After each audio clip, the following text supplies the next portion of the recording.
What happens when criticism of the news isn't just about disagreeing with the story anymore? What if it's about disabling the press itself? So today we're going to dig into a really powerful and frankly dangerous communication strategy, labeling the press enemies of the people as a way to control the truth. I mean, just think about that for a second. Calling a news story a lie is one thing. You're challenging the facts. But calling the entire press an enemy of the people, whoa. That challenges their very right to exist, their role in society. And that is a world of difference. Well, there's actually a name for this strategy. It's called delegitimization. And the goal here isn't to argue a point or correct a fact. Nope, it's to disqualify the other side from even being part of the conversation.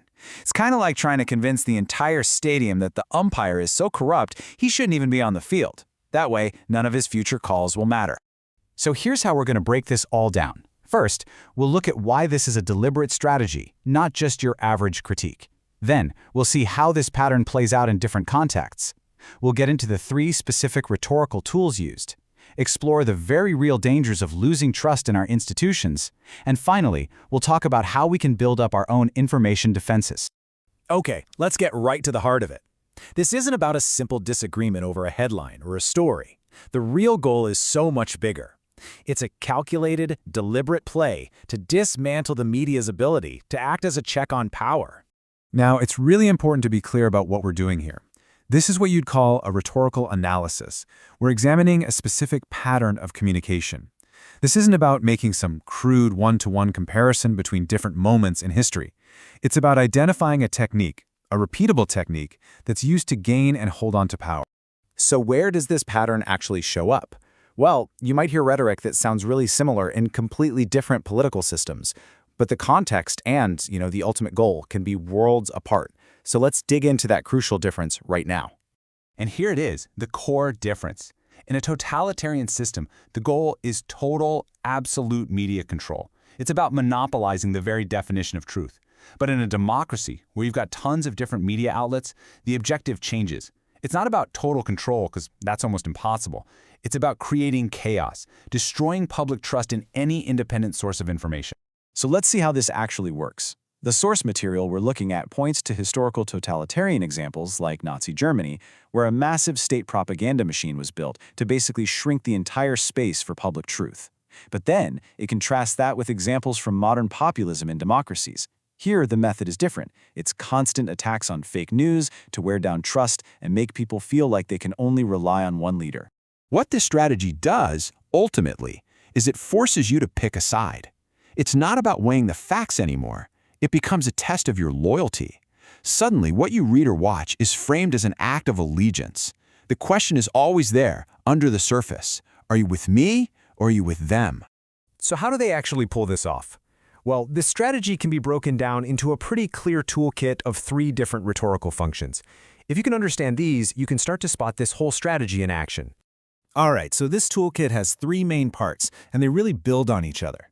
First, there's immunization, which blocks criticism. Second, you have the creation of a parallel truth, which builds a whole new reality. And third, there's escalation, which is all about creating enemies. Let's break each one of these down. First up, immunization. Think of this like a rhetorical vaccine against accountability. If you just constantly tell your followers that any negative story about you is automatically fake news, made up by your enemies, well, you've discredited any future criticism before it even gets out the door.